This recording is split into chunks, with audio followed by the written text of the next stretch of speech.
Welcome everybody to Staying Home. I am Max Bredos and I'm staying home. You're staying home. Let's do it all together and talk some LAFC. We've got a great program ahead for you. We'll be joined by the president of the 3252, Jimmy Lopez, and also Matteo Bonetti of ESPN with the Serie A discussing a possible return. We'll see about those parameters and how close Italian football is to coming back.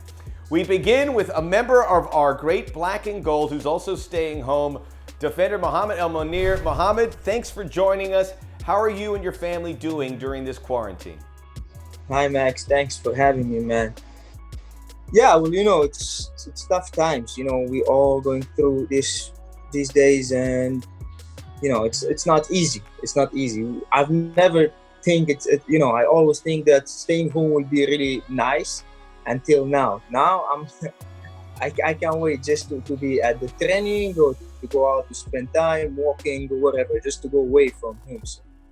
We can't wait to see you out at training. But as you pointed out, Mohamed, this is a very difficult time just with COVID-19. And we've spoken to you many times in the past about your homeland in Libya, which has gone through a decade of civil conflict. There's been government neglect. You have documented with us very clearly. The healthcare system in Libya is already super stressed, even more so, to a point of near collapse. Now you have COVID-19 to deal with. Can you give us a glimpse of what your country is going through right now?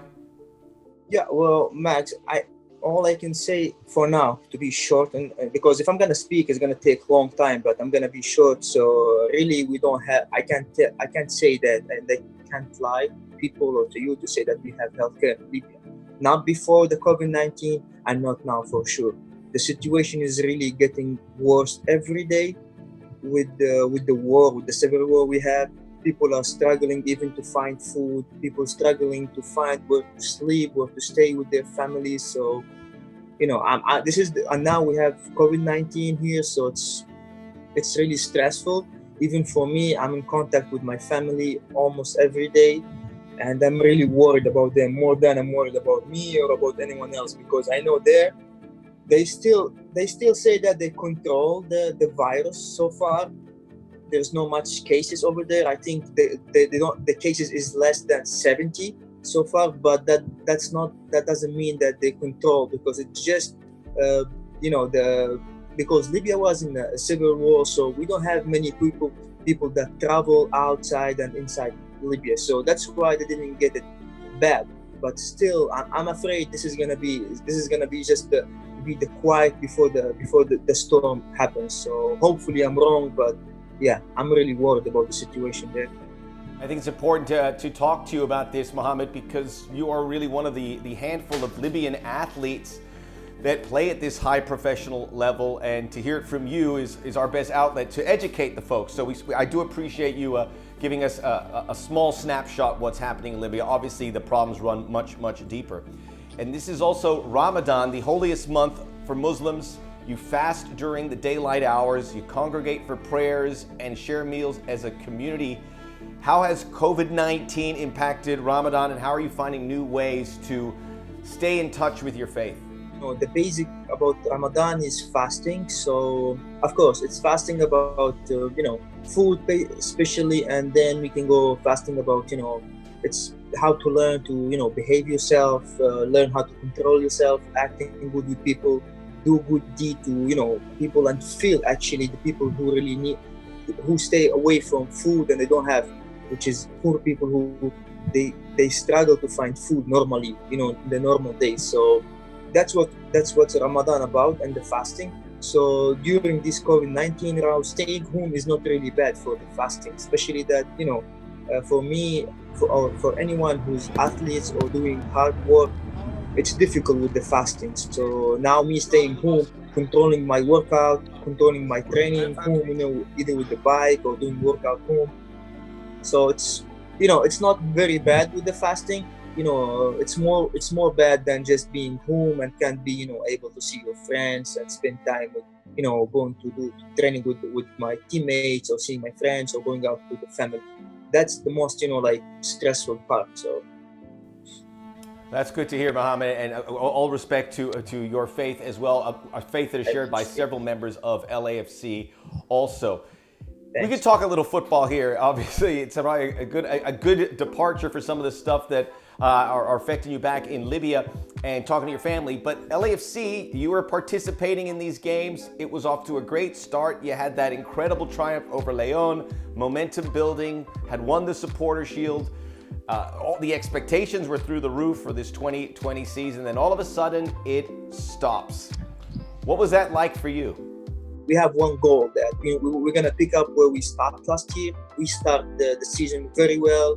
The Champions League, we're doing very well. We passed Lyon. We have big goals that we want to go further in the Champions League. There it is! They've done it! LAFC have made history! They have beaten Lyon! We're really thinking about the MLS, about the Cup, with the team and the players and the quality we have in the team. For me, I'm really seeing we're going for everything this year. So now with the COVID-19 and everything just stopped, like for once, it's really difficult and stressful. It's going to be very difficult to reach the level where we start the season. I think it's going to take a lot of work, and it will take a strong mentality, which is we have, but we just need to push it very hard if we come back soon. And we're just going to stick with our goals and the plans we have so we can go for everything. You mentioned your teammates a couple times through and how everyone's at a different level with what they are able to do, but how have you been able to keep in contact during this quarantine with your teammates? We were getting, all together on the Zoom calls, so we can see each other, check if everyone feeling good, doing good, if someone needs any help, any kind of help, with family, with, healthcare, with the workout, with mental. Some guys really getting hard time, even mental. So we're just trying to, support each other all the time.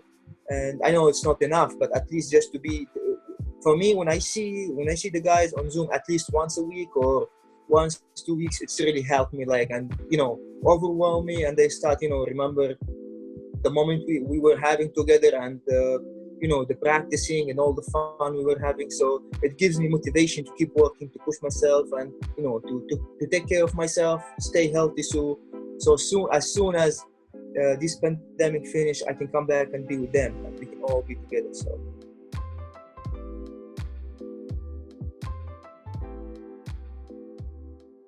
Mo, thanks for talking with us. These are really heavy times with COVID-19. We gotta have some fun. So we're gonna do a little game show, all right? You have some players' names, I have some player names. We're going to whisper them to each other. I'm gonna be in my soundproof booth. I'm gonna try and guess what players you're lip syncing, and then I'll do it. We'll have 45 seconds on the clock. All of you guys at home, you can play along as well. So you get started. Mo, you're gonna give me the players' names first. I am now soundproof. Let's rock and roll. Hold on. Your clock starts.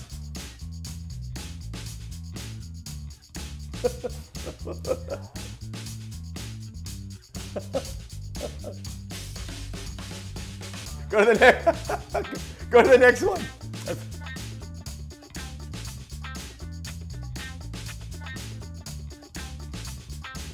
Tim Howard. Was it Tim Howard? Yeah!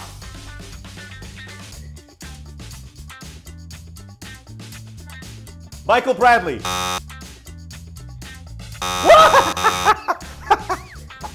I got 8 seconds.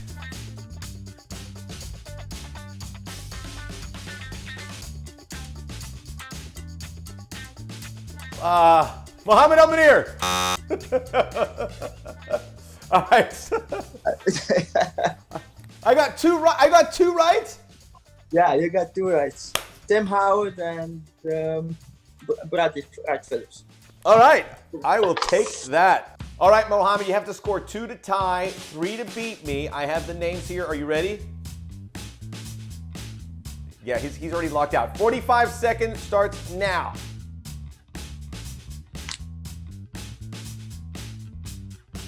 Mohamed Salah.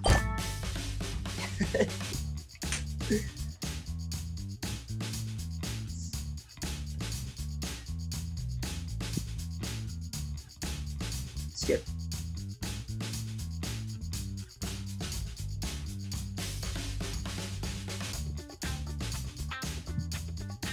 Paul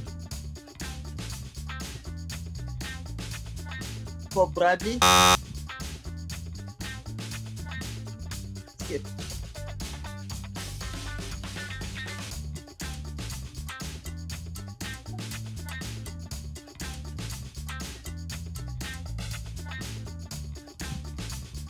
That's it. I win.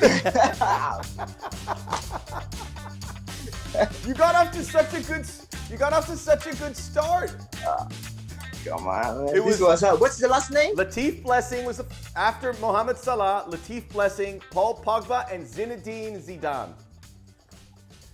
Yeah, I'm bad. I'm bad in this. So was I. I'm surprised.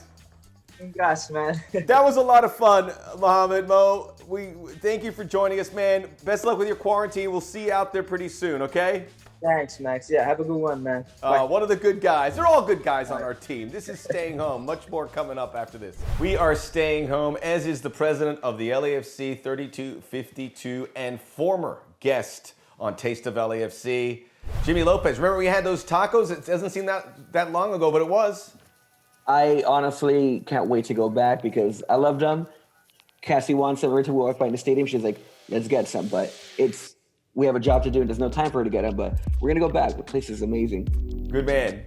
You mentioned Cassie and your family life right now coping with this quarantine. Cassie's a teacher, so that brings another a group of challenges to your doorstep. As a dad and as everything you're keeping together, how do you keep that all in?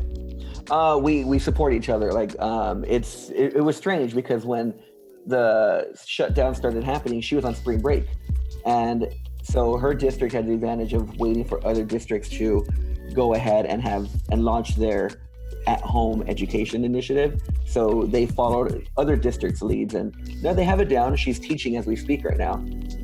But it's interesting to see. But none of that, it's double duty because we have our kids at home, so we have to make sure they're on point with what their teachers are assigning to them. But it's a strange world right now, man. But we're pulling through, and we're working hard. And I can only imagine all of the parents that are going to work and the kids that are trying to figure these things out. But hopefully things get back to normal soon. We're all developing a new skill set, parents, that is for sure. As the leaders of the 3252, even though there are no games, you have this network of supporters that have a lot of questions that you have to stay engaged with and connected. How are you guys doing that?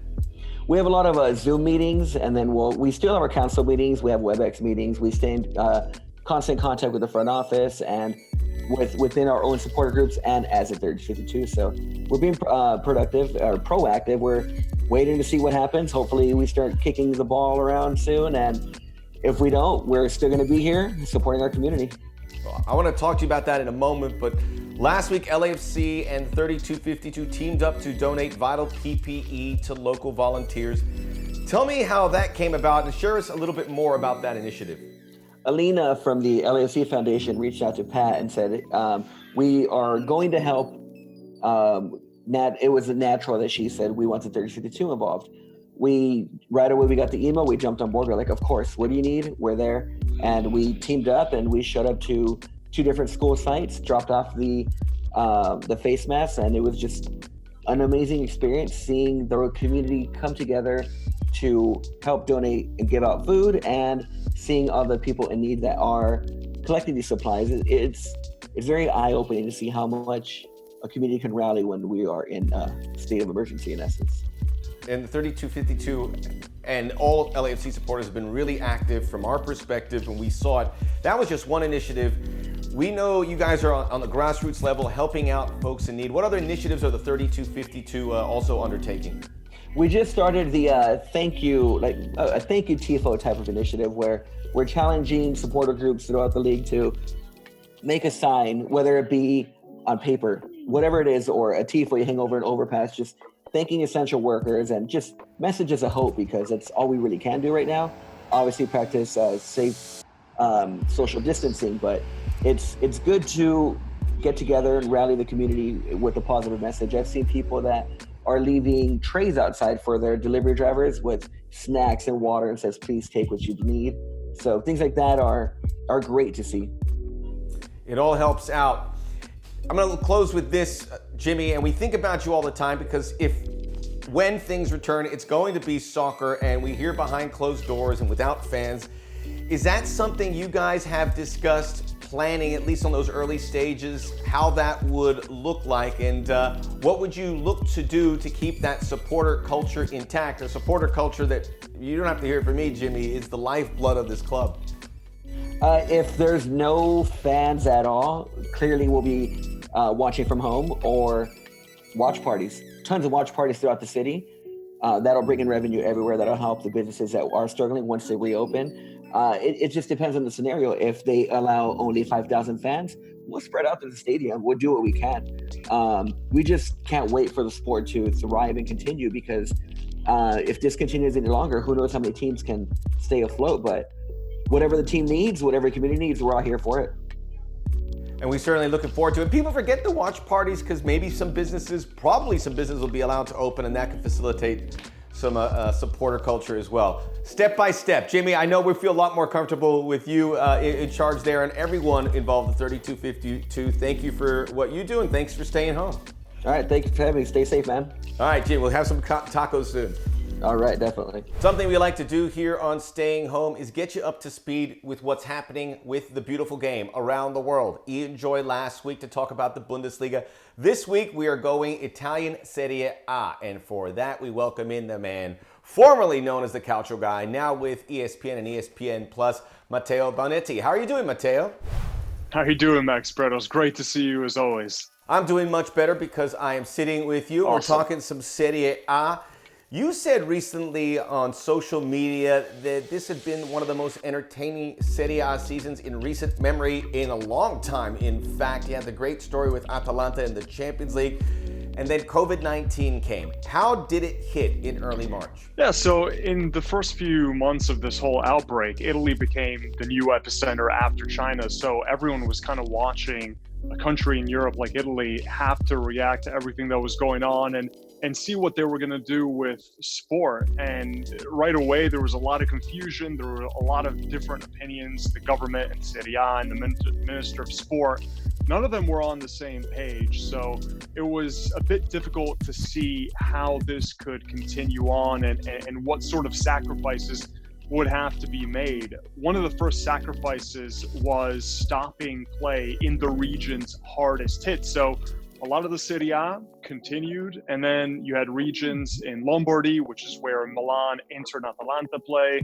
and then in Veneto, and then later in Piemonte, which is where Juventus and Torino play, that would have to be forced to be behind closed doors. So you had some games behind closed doors, some games with fans, and none of it really felt like it was in sync. So I remember the last game that I commentated on was actually on March 7th, and it was such a bizarre experience. It was Juventus against Inter, one of the biggest games of the season, and really close Scudetto race between Lazio, Juve, and maybe Inter. And there was no fans. You could hear the players talking to each other. You could hear all the trash talk, the assistants barking out orders, the coaches, exactly what they were saying. It almost felt like a glorified training match. So as a commentator, Max, I don't know if you've ever been in this situation, it just felt bizarre. And right after that, they quickly postponed the season, and you heard about different dates. Maybe they won't continue it. Maybe they'll bring back the season, but do this kind of playoff scenario where you have one game to determine the Scudetto winner, one game to determine who goes down to the second division in Serie B. But there was never really one clear message. It seemed like everyone was on different sides, and it's been postponed ever since the first week of March. And it only now seems like we're starting to get a bit more of an answer of how exactly this is going to shape up in the coming months. And Matteo, we certainly hoped for the best, but expected the worst when we got the news from Italy. No one expected a real return from the league, but here we are. The Serie A clubs given permission to restart individual training sessions on Monday. Team training will not be allowed until May the 18th, but certainly it's on the calendar to come back. What are your thoughts on the recent developments on the return to action? Yeah, so the training has to do with individual training. So players can train individually in the team's facilities. But right now, regular Italian citizens are able to finally go out and jog and go to parks. So the players are saying, well, if everyone can go to parks, then why can't we go right now to the team facility where it's a more controlled environment? And then you have the Minister of Sport, who has a lot of decisions to make, and he seems to be completely the other way. He seems to be the most skeptical of all. So it seems like we're going back to getting these conflicting reports about the Minister of Sport isn't so sure about restarting things or getting players all together in training sessions. You have all the teams and all the players. And I think now even the Italian government knows how important Serie A restarting is for the economy. Everyone is eager to pick up Serie A and restart things. And the first one being the most simple of all is getting the players to train individually in a controlled setting. I think what Italy doesn't want is a situation like what we just saw in France and Ligue 1, where everything was canceled and you have teams going down to the second division, you have a winner. I think Serie A is a lot more keen and maybe following more in the footsteps of the Bundesliga in Germany in really trying to get football back this summer. Matteo, you mentioned there are a lot of forces pushing against the quick return. The sports minister of Italy. We hear that France has canceled the rest of their season. The Dutch league also doing the same. So, Matteo, what do you think? Are we coming back too soon in Italy? And could there be a possible situation in Italy like we saw in France?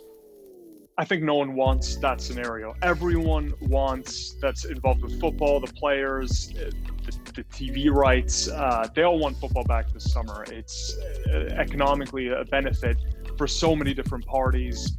I don't think anyone's mentioning fans. That's the last thing on anyone's mind. I think it's pretty clear to say that whatever Serie A we get this summer is going to be 100% behind closed doors and just with the essential staff there. So find a way to do the mass testing of players before, make sure everyone is negative before you start things, and maybe put them in a controlled environment, whether it's one hotel for all the Serie A teams that are in that location, and you make sure that there's no outsiders. That could be one way of finishing out the season.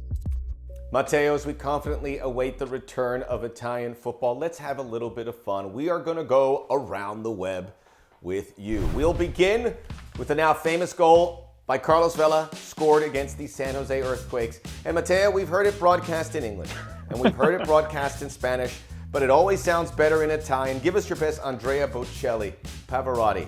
Let's hear this Carlos Vela goal in Italian. I can try. Let's give it a shot. Ecco adesso il contropiede di Los Angeles, c'è Vela che riceve la palla fuori dall'area, adesso salta il difensore, salta il portiere, porta aperta e semplicemente solo lui, Carlos Vela, 3-0 per Los Angeles. Oh, solo lui, bravo. Fantastic, Matteo. Everything does sound better in Italian. That's why I like to order food in Italian, you know what I mean? That's actually the first time that I've ever called anything regarding soccer in Italian. I've grown up watching it, it's my first language, but thank you for giving me that honor. Clip number 2, Matteo, as we go around the web. As I mentioned earlier, Italians, they love their calcio, but they love their food. They love to mangiare. So with that in mind, we found this clip on Instagram. This young chef got the hat and everything. Could you broadcast her cooking show? Well, okay, this might be the most difficult commentary I ever have to do, but let's give this a whirl. Adesso vediamo un bambino, un master chef qua che sta preparando un dolce con sua madre, l'acqua, la precisione di come versa l'acqua e mescola la farina. Adesso vediamo la farina e tutto il misto, le fragole per dare un po' di dolcezza, un po' di zucchero dal bambino, ancora la precisione, il cecchino, un po' di sciroppo. Tutto mescolato dentro e sembra veramente un dolce pazzesco del piccolino. Master Chef Bambino. I think I might need to change careers. We can become a commentator partnership. The more you spoke, Matteo, the more the kid was nodding as if he was acknowledging you. Going, yeah, exactly. That's why I put a little oregano, you name it.